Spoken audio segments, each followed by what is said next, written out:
Right? Yeah. You must be Ed. I'm Ed. I knew that. Don't mess with grandma. Don't.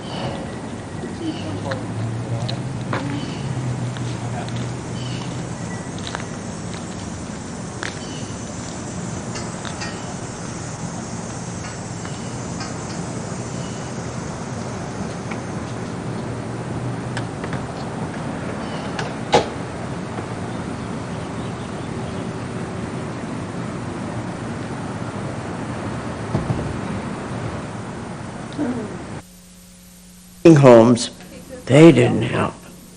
Although I went out to a Jewish home, they were the greatest. They were the best. Wow. Well, we'll get there. So first of all, if you can speak in whole sentences, like if I ask you a question, to not just answer it, but to take up the whole thing. But in Okay. general, I'm going to just ask you to tell whole stories, not just answer questions. So let's start with you telling me your name and a few things about the life that you came from before you came here, and mentioning a couple things for sure, your age and the actual year. The year that I was taken from my parents was 1928. Then, my being the only girl, my uncle, who lived in Owatonna, decided he would take me. My brothers came to the orphanage then. Had a wonderful life with my uncle. He lived in Owatonna on a farm.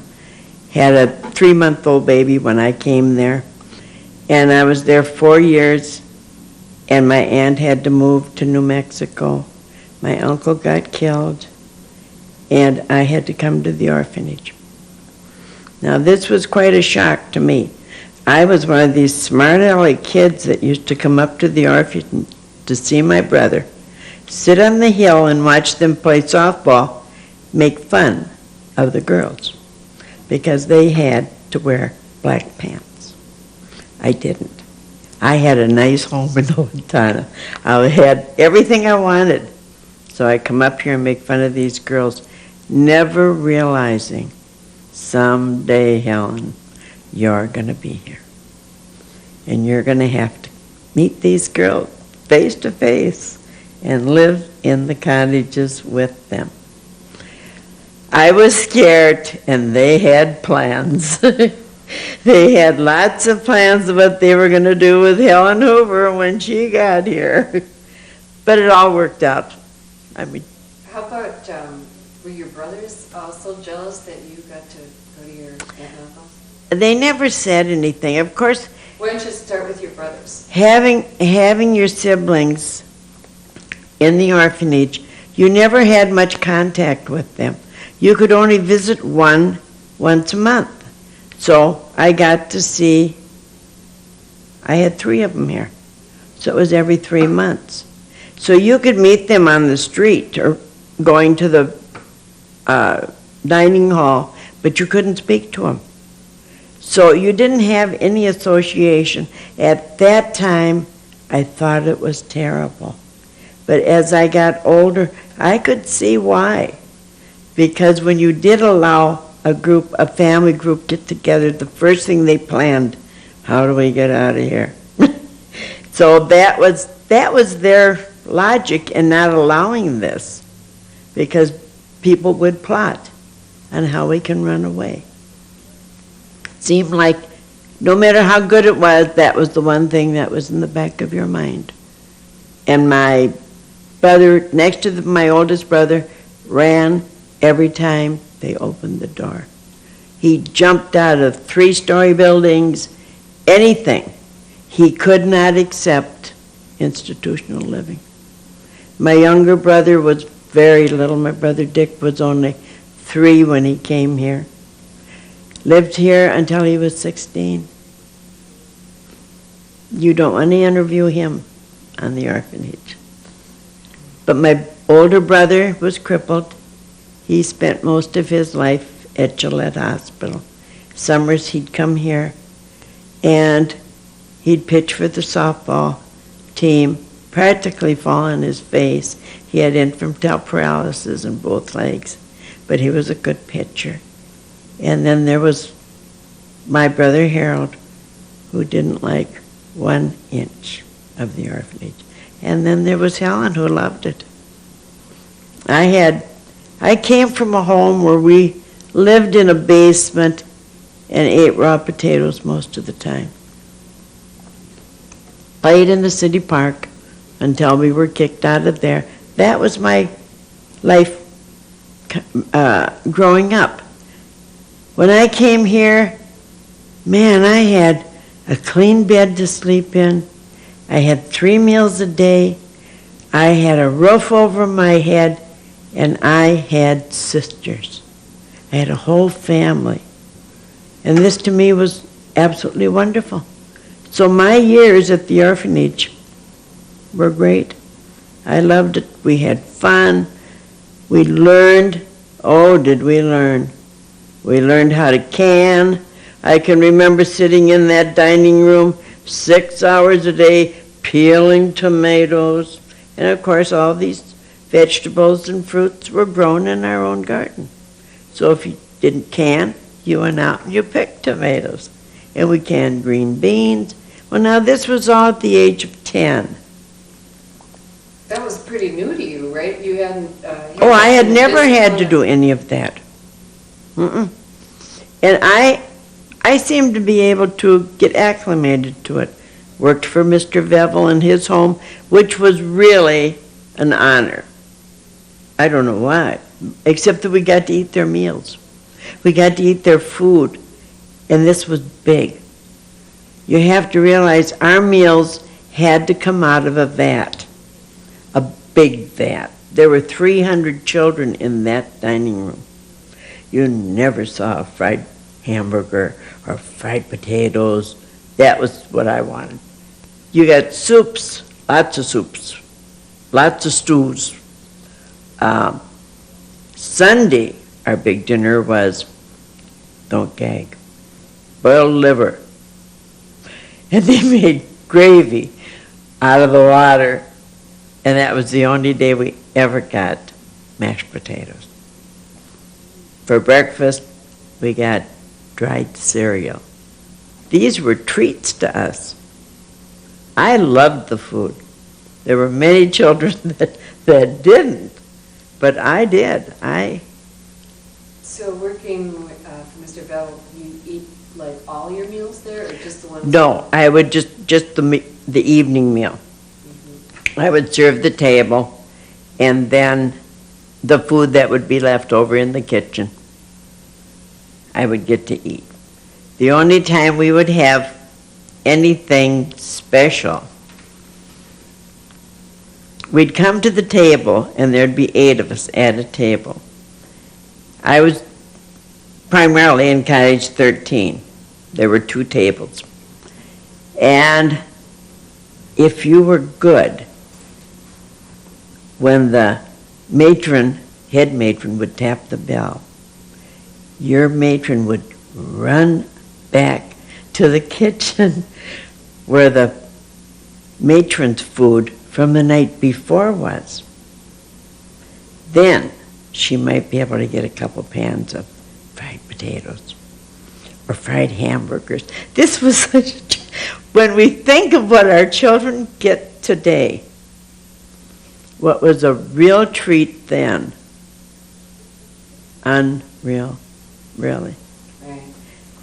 During the holidays at Christmas or Easter, the Kiwanis would come, and we'd come in the dining room all excited because there would be a piece of fruit at our plate. So I'd get a banana, the kid next to me would get an apple. Maybe she liked bananas better and I liked apples. We would save that fruit. I don't think much of it ever got eaten. We saved and savored that piece of fruit until it would be spoiled. But we had that piece of fruit. That was the only time we ever got fresh fruit. You got vegetables. We got vegetables, anything like I say. The bakery was down the basement. That was run by the boys. My brothers worked in the bakery. We had good bakery. good homemade bread all the time, every meal. And we used to get cakes, very seldom pies, they were harder to make, but a lot of sheet cakes and cookies. So we had good bakery. And if I worked in the matron's dining room, and there we would get to eat the matron's food if there was any left over. So you tried to get jobs that would benefit you. See, that's what, I want to hear a little bit more about the system where you got all these different jobs. You know, some people talk about 5 or 6 or 7 of them, but your first job, it was like within your cottage. Should we start out talking about that and then how you... Well, the first cottage I went to was Detention Cottage. Everybody goes there for 3 weeks. The first and worst thing I ever remember in the orphanage was standing and looking out over this hill that everybody would slide on. And I was crying. And the matron came up, whirled me around, and slapped me across the face and said, "We don't allow crying here. Don't expect us to feel sorry for you because nobody else wants you, and we don't either. So don't cry." That was my first impression. That's tough on a kid, just coming in. But you have to get beyond that. So you try to be as good as you could, and that's what I did. I tried to obey all the rules. I never stepped out of line, so consequently I got the good jobs. I could work for Mr. Vevel. Very few girls could work for Mr. Vevel. And I got the good jobs in the dining room, but I always adhered to the rules and regulations. Because if you didn't, nobody wants you, but you're here. So you paid a price. Oh, yes. Yeah, you do. The same, I went to Cottage 13, which was a small cottage. It had 4 dormitories. I think there were 4 girls in each dormitory. That was fun. Our room was in the basement. You never walked on these floors with shoes on. Always your socks. Consequently, I learned how to darn socks because you got holes in them. There, my one experience, you kneeled by your bed for your prayers. The matron would start with the first dormitory. I was old enough to be in the big girls' dormitory upstairs. By the time she got to my dormitory, my head inevitably was on the bed, sleeping. I would feel this, Helen Hoover. My head would come up and I would start saying the Our Father faster than anybody ever said the Our Father in their whole life. And if I ever go to bed and miss a prayer, I just say, "Father, I'm so ahead of the game."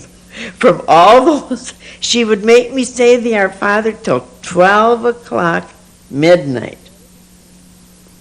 And I'd say to the girls, "Holler." And of course you were in silence until she got to your dormitory. So they didn't even dare warn me that she was coming. And she knew I'd be asleep. I know she did. But I can just feel the back of my head being yanked up. "Our Father who art in heaven, hallowed be thy name." I would say that till midnight. Why would you make you say it till midnight? That was my punishment. I shouldn't have had my head on the bed. You were supposed to be waiting for her. I was supposed to be like this until she got there. So that was my punishment. So it seemed like your life depends pretty much on the people you landed with, like that matron, for instance. Oh, that matron and I. We didn't click very well. And yet, I got my papers from the Historical Society. That was the first time I knew of the ratings that we had. We had like a report card. And every 3 months, they filled out this report card on you. And I had good ratings. The only thing that I might have had wrong came from the matron in Cottage 13. No other matron ever said anything bad about me. But she and I'm sure it was this prayer deal. She was upset because I didn't kneel and keep my hands. But coming up to the dining room, Cottage 13, of course, is down below the hill. Rain, shine, snow, made no difference. You had to get up here to the dining room or you didn't eat. And we always made it. And that just, when I stop and think back, how we ever did that, 3 meals a day. Were there bells? How did you know when to come? There was a certain time that we had to be here. Then when you got here, you would sit at the table that you were assigned to. And Miss McGregor was the head matron. She would walk in the dining room, and she was a little woman, had a little limp to her. Man, she was just like Lord Jesus, I tell you. She walked in that dining room, and everybody was at attention, and she'd tap that bell. Your head would go down, you'd say grace. She'd tap it again. Then the person at one end of the table would get up and come down to the other end. That person would serve the food.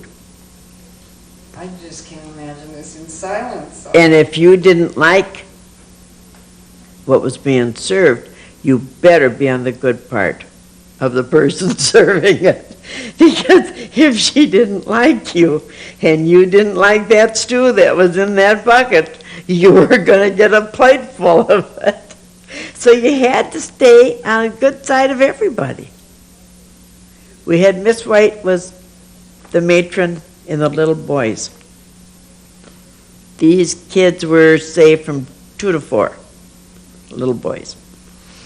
She'd bring them in. Now, it was an honor to serve at that table because she paid you a nickel a week. And sometimes she'd even bring in a candy bar. So if you got to work for Miss White, that was great. But you had these little boys that you had to control. And I had one little boy at my table. His name was Lawrence Winiger. I have never met him since, but if I ever do, I'll remind him of the day she tapped the bell for prayer. This little kid got up and took a spoon, hit every kid on the head at my table. He did it so fast. Every one of them started to scream. She tapped the bell. If she tapped it twice, then everybody stayed. Nobody moved. I'll never forget it because I could hear Helen Hoover. Now, if you can't take care of those children, maybe I should let you sit in one of their chairs and let Lawrence take care of you. I was so mad at that kid. I wanted to just choke. But those were the fun things when you look back. I loved working for her. She was the sweetest. She was 5 by 5. She would march these kids from here downtown to the church. And we'd be the ones helping her. She'd get them all lined up, and we'd preach to them all the way. Now, you have to fold your hands and be very quiet. The children were fine. It was Miss White. Lawrence, now shut up. She was making more noise than those children were, and you'd be so embarrassed. But everybody just they loved to see us bring those little kids all the way downtown. And that was their day out, and it was our day out. We didn't get many days out. So was that for going to church on Sunday, or was that an excursion, or both? Oh, we went to church first, up here. Well, that's what I thought. You had a Oh, yes, we had a service here early. Mm-hmm. And then we could go downtown to our own churches if we so desired. They'd have a bus. I was Presbyterian, and I could go to my own church if I wasn't helping Miss White out. But most of the time I'd help her because I loved those little kids, and I'd help her take them down. But there again, you got that type of job, as miserable as it could be, because you were good in your cottage. So that just made you want to be better. Right, right. And I always wanted to be better. And I was at 3 working homes after, during the course. during the course? Okay, well, we want to talk about those, but I also want to talk about Mr. Vettel. Do you want to do that first? Oh, I loved him. First of all, you got to tell me who he is. He was superintendent of the school. And he was it. Wait, we should start over saying his name and what he was. No, you're fine. I just had a question. Miss White, is that Grace White? I don't know what her first name was. I'm just wondering if we're working with the same White. She was a little gray-haired fat lady. That would be neat. And she I'm was, sorry to interrupt, but That's okay. I want to make that connection. if it was. she was, oh goodness, she must have been 50 years old then. But Mr. Vevel, I want to, what was his first? Gail and Merrill, I think it Yeah. was. Okay. Then came Mr. Vevel. I know his son's name is Richard. But that's all right, we can go. I just looked at a letter that he wrote to me after I got out of the orphanage. He was so nice, and he always said to me, Helen, be a good girl, get an education, and you'll do fine. And I